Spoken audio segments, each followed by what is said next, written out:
wuxuu yiri wiilkan gurigan maahane guri kale lacagta aan haysto maba ii goysabo gurigan maahay guri kaleete maba ii goysabo dadkii deriska ahaay oo guriga u dhawaay iyo ninkii dulaalka ahayba waxay wada dhaheen niyahow gurigan qoftii gasho kama soo baxdaa layidhi ma iska dhaaftid oo midka kheyr loo raasatid wuxuu yiri maya gurigan jinni carfid wuxuu rabo hadeganaado asaga lendegaa gurigii oo gatay markuu gatay aabihiis iyo walaalihiis u ka celinaa iyo hooyadiis wuxuu yiri maya siiba aabba wuxuu yiri guriga waa gadanaa waa gatay markuu gatana wuxuu yiri hal habeen aanba soo dhex seexanaa aabihiis wuxuu yiri oo ku duceyna ma iska dhaaftay ma wiilkeygiyo mayo yiri haddaa i weyso yiri ilaa subaxii aan soo bixi waayay hadda aragtuu yiri taleefonkana kaa qabo waay isoo raadiye sidii naqatay in gurigii laga raadi ilaan taleefonkii waa qabo waay subxaan allah bal qisadan cajiibka ah aan wada dhegeysanay insha allah nakaasha السلام عليكم ورحمة الله وبركاته وأنت قصة حائدي وذا سبحان الله والله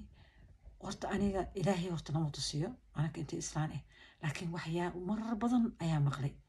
قريها قاركود أن لدقن وأمتك لدقن أم بلا آدم بأن دقن إنسي أن دقن إلا جن معاني أعوذ بالله من الشيطان الرجيم بل أعوذ بالله gurigan wiilkan uu yiri waa gadanaa waaba gadanaa u taageen maxaa yeelay yiri ani lacagteeda lacag yar waa inaan guursadaa rabaa gurigaanana gadanaa sideedana wuxuu yiri qofka marka ilaahay u dhowdo huraay waxa ma ka halaabaanbo laakiin waxaa loo sheegay gurigan qoftii gashay kama soo noqoto sababtoo ah yiri hal ma degan laba ma degan waa isugu tageen marka si walbo aad ilaahay u dhowdahayn waa ku janna haddii ku diri waayeen xataa waxa waay oo si kale ku galayaan ما كجوكت مركزو يري مايا وادقا قولي وادقي هل هبين أصوصي حنا يري أبيس هل هبين أصوصي حنا دا صبح يويس أب إيمو هبين كي أصوصي حدي صبح تلافن كوبابا قبدي جبو مالي هذا هي عبسناي وقرآن أقرناي أقولي قلي هدو قولي قلي إلا انفرو لا في ويلكيسي الباب كفرو أو قلي أركي ويلكيسيو dhulkii basariirta ka soo dhacay dhulka xooran subxaan allah wiilkii biyo ku shushay oo soo waday garabka ka soo qabtay barnaanka u soo baxshay barnaanka markuu la jimiyay wiilkeygiiyo waa suuxday niyahow ma dunyadu waa ka maqneeday xaggee jirtay wuxuu dhahay kollay aniga sida la yeelay saan u seexday kadib uu yiri adaab hadda i kicinooyaba oo masaanaaba ku jiiftay wallahi meel leegay imeelan ku maqnaay ma ogu yiri ani kollay wuxuu yiri jiif la ku maqnaayo marka jiif saadan sariirta kaaga soo ridayso dhulka ku seexinayso ma jirtay soo jirtaa abis wuxuu yiri ilaahay hadaa taqaan wadna goos hay guriga hadda wadna xanuunis waa ku duceeyna guriga ku noqon markaas wiilku wuxuu go'aansaday wuxuu yiri waxaan rabaa inaan gurigan sideedaba qisadeeda inaan ogaado maxay tahay qisadeeda sheekhay masaajidka xaafadda deganaya u tagay wuxuu yiri sheekhow adaa masaajidkaanaytid imaam masjidka ah waa ku baryaa gurigan xikaayadeeda sheekadeeda kaamil ah qisadeeda waxay tahay ii sheeg markaasuu yiri waa ku xumaa yiri qisadan qofka iiga dhow ayaan raadinaynaa yaa u dhow waay islaan la leeyahay canab wuxuu yiri sheekii imaamka masjidka ahay wuxuu yiri islaan canab la dhahayo ayaa gurigan islaanti lahayd oo deganeed noogu dhow iyadaa saaxiib lahayd iyadaa raadinaynaa islaanta yaa la raashay islaanta canab kaliya looma bixine canab magac waa u baxd weynu ku dhigtay laakiin sideedaba canabkay geli jirtaa lidi marka saas darteed ayuu magaca canab ugu dhigaa lidi marka canab leebal dhahaba ilaa la-aana islaantii canab aheeda u tageen waxay dhaheen waxaan rabnaa inaad noogu sheekayso gurigaas fulaan ah inaad noogu sheekayso rabnaa qisadeeda markaasay tirmaa iska dhaaftiin maya uu yiri wiilkii wuxuu yiri waa ku baryaa qisada gurigan u baahana uu yiri gurigan anaa gato uu yiri gurigan qisadiis ayaan u baahanahay habaryara ii sheeg markaasay tiri qisadan haddaan kaaga sheekay tiri waxaa gurigan deganeeday tiri islaan saaxiibaday ahayd aniga saaxiibaday ahayd tiri raxmaa la dhihi jira magaceeda marka waxay tiri si guriga u deganeed ayaa waxa dhacday tiri islaantii ayada iyo ninkeeda ninkan waxa waa sidiisaba dadku waxay u shaqeeyaan dadka isku mid maa shaqadooda safareyba waa safraa waa soo noqdaa waa safraa laakiin maciishadiisii gurigiisii adduun gurigooda xataa iyaga iskale nolol kaale arag ay ku jirtaa raxma ilmana uma aysan dhalin marka ayadoo raxma maalin maalmaha ka mid oo tiri ee jidka socoto ayaa islaan oo nooc kale ah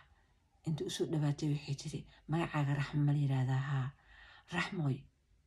ninkaagi naag uu kula qabaa safar ma aado haa hadda maalin hebel ma bixino safarkaas ma aadino haa ogowhe safar kaliya iyo shaqo kaliya laguma jire naagaa lagula qabaa raxma waxay tiri waa soo baxday gurigeeda waxaa kusoo noqnoqonaa maskaxdeeda ninkeeda inuu naag la qabo asigay weydiisay wuxuu yiri shaydaanka iska naar markuu yimid anigu naag kalama qabaan adiga ahayn waxay tiri abadan inaa ogaadaa jirto waxay tiri anay wadatay dhahday waxaan u tagnay tiri naag sixirey ah oo magaalada nala degan sixireydi waxaa laga raadiyey waxay rabtaa inay ogaato ninkeeda inuu naag qabo subxaan allah iyo in kaleeta sixirey wax run may sheegtaa iyadan sixirey markay u tagtay tiri waxaan rabaa ninkeyga inuu naag qabo in kale inaa ogaatid balaa usoo daldashay waxbay soo siisay waxay tiri laakiin marka dambe imaanaysid saaxiibadaa ha soo wadanin ee kaligaa imow marka dambe ee kaligaa tagtan waxay ku tiri dhegeyso ninkan iyo afaariista ka baxdid howl fiicanaa ku dhiibay maa qabatid adiga waxaa tahay tiri qof maskax fiican qof caqli badan waxaan rabaa tiri marka shaqadan aan haayo camal inaa qabatid marka iska dahay tiri ninkan iyo balaayada waxaa daba joogtid raxma hadday tahay shaqadii abkeesha waxay tiri marxaba waa qabanaa maxaan ka bilaaba waxaa ka bilaabaysaa tiri gurigaada adoo joogto waxaa leedahay tiri ilmaha yararka aan qur-aanka baraa sadaqaan ku baraa ilmihii xaafadday waxay ku bilaawday qur-aankaan baraa gurigeeda kusoo aruraan qur-aankay barta haddana waxay u bedelatay dadka waaweyn waxay tiri haddana islaamika waaweynaa qur-aanka baraa gurigee galoob waxoo galoob odageedaa yimid odageeda wuxuu arkay gurigiisaba in isaga gaarishkii oo kale waa la galaa waa la baxaa waa la galaa waa la baxaa guriga leey maayaan ma laga dhamaanayo markaas wuxuu yiri raxma dhegeyso adiga wuxuu yiri gurigan ad galoob iyo baxooga sidii gaarishka oo kale albaabka aad u furtay gurigeen anaga suuq ma ahane walaalay ma naga dhaaftay mideeda kaleeto yiri waxaa lagugu sheegay xaafad iga soo gaarto in naagtii heblaaysi xiriir eed inaad khadka kula jirtid oo saaxiib la tahay howsha aan lahays maxaa ka jirto jir haa dhinacaan kula jiraa jir markaasuu yiri haysoo dhowey naagta sixiriid mase aniga mase tir naagta sixiriid macasalaama yiri gurigana waa kaaga tagay qaado dhah wasiga tagay markuu ugu tagay waaba masee rabtayba shaydaanku ilan kusii aftiinay wuxuu u aftiimiyeyba inay qabato howsha islaanta sixiriida ahayd raxma ayadaaba sixiriid kala naqataba sixira suubi balaayo suubi adduunye suubi qashin suubi jiniye soo deji jiniba jininkiiskan ilain shaydaamada jinida markii laisku keeno guriga waxawaa way soo arurayn midba midka kale mid ilaa albaabka u furtay masad midba mid kale soo acuudu billah min ashaytaan gurigu wuxuu noqdayba guri jin ah guri jin oo noqday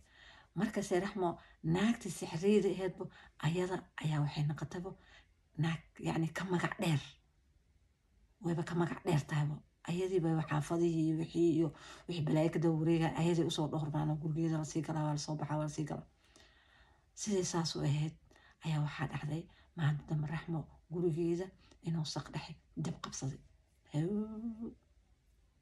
war gurigiyaa gubay jinnadii shaydaamadii waxay dabada ku waday aa gubayaa layiri maxsalaam raxmana meeshii ayay ku basbastay maxsalaamay ku noqotay naagtii sixireyda eedan ee kuushka yara lahayd eedan dudunka yaroo iska deganeed eedan ayadana maalin maalmaha ka mid ah sidoo kaleeto haddana wuu holcay sidii markay aheeday tiri anibaa ka sheekeynaysa markay saas aheeday tiri ayaa waxaa dhacday tiri laba nin ayaa iyaga soo urdayaan waxay tageen meeshii booliiska ahay markay tageen waxay dhahan anaga inaan la xiraa rabnaa anaga qaladkeena rabnaa inaan qorno waxaan sameynay dambiyadeena inaan qorno ixtiraaf ku sameyno marka in nala xiro dambigeena lagu qaado maxaa sameyseen islaantii raxmal dhahay mataqaanin ee filaan aheedoo deganeed meel hebel ahaa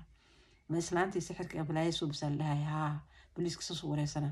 islaantii annaga ayaa guriga ku gubnay saqdhex annagaa guriga ku gubnay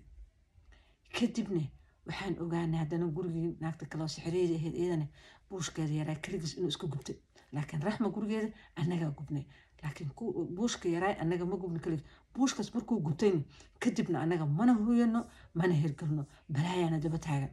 hurdana waa naloo diiday hirgana waa naloo diiday marka saas darteed ayaan waxaan soo doorbidnay dheheen in xabsiga aan galno xabsi darteedaan u nimidbo nafaana hayso jinni iyo shaydaan iyo qashin iyo meelaan ka galno aan ballaana mana hooyano mana hirgalno waxa waaye annaga kuushkooda iyo waxashooda isku taabanay annagaa soo gudbnay balaayadana soo raacdeen wayba naga daba hir la-daan marka waa ku baryaynaa na xira sidii labadii nin lagu xiray marka waxay tiri gurigan saas wuxuu ku noqday guri sidiisaba ilaahay xaalkiisa ogaa gurigan ayaa gadanooya marka gurigan waxaa gadanooya aslanba ninka ku qornay oo ninkeeda raxma ahay ninkii intuu yimid ugu xiru gurigan beecoo rabaa dhismaa lagu sameeyey waa laha habeeyey korle laga habeeyey laakiin gudihiisa cid geli karta ilaa la-aana ma jirto qoftii gadanayso lee gudaha samaysanayso banaan kale laga sameeyey laakiin gudihii sidiisu gubnaashadiisa iyo wixiisii u yaalla qof geli karta malaha marka wiilkan wuxuu yiri gurigii anaa gatay anaa samaystay wuxuu yiri waxaa kaaga daranoo yiri guriga qoftii gasho saliinba oguma soo baxdaa weliba qoftii hooyato aniga waa hooyado yiri laakiin uu yiri waxaa laga dhigoo yiri qof adduunka maqan hurdada aan hurday salaadaan dukado yiri quraan akhristo yiri hurdada aan seexday waaba ka kici waay ilaa aabahay qof suuxo aan noqdo iga yimaado iga kacsho marka qisadeeda waaba saasaa liri marka wiilkan wuxuu yiri bas iga tahay aabow adna wadna xanuunka kugu ridaay hooyadeen wadna xanuunka kuma ridaay marka meel kale ilaahay iga sii gurigan waa inoo beec ayaga iska sii gadaay yaa ka gadanaya ilaa yaa ka gadanaa odaygii gadanaya dib ugu celina waa odaygii ayuu raadiyey wuxuu yiri intaan kaa siiya xataa in aan kaa dhimaahay gurigaaga dib u cesho odaygii gurigiis dib u ceshtay laakiin yaa ka gadanaa qofka gataan laha sababtoo gurigan qoftiiba gashaba kamaba soo baxdaa leh acuudu billahi min ashaytaan rajiim maxaa problemkaas u keenay ninkaagii naagu kuula qabaa ilaa hadee naagta maseerto wax walbay samaysaa waay ilaa adduunyana waxay qabanaysa xataa moogo shaydaani iyo jinniya adduunyada lugaha gacmaha ku raastay asaga dhanba ka baxaa la sheekadiisii hooshaan kala gal acuudu billahi min ashaytaan rajiim ilaahu naga hay يا جن والإنس إلا ليعبدوا الله جني إنس بإلهي وتعبدنا وقصبنا قصبا عنا يا نوقته وسل جوجنا ونسل دقنا واي إله نوقنا ودير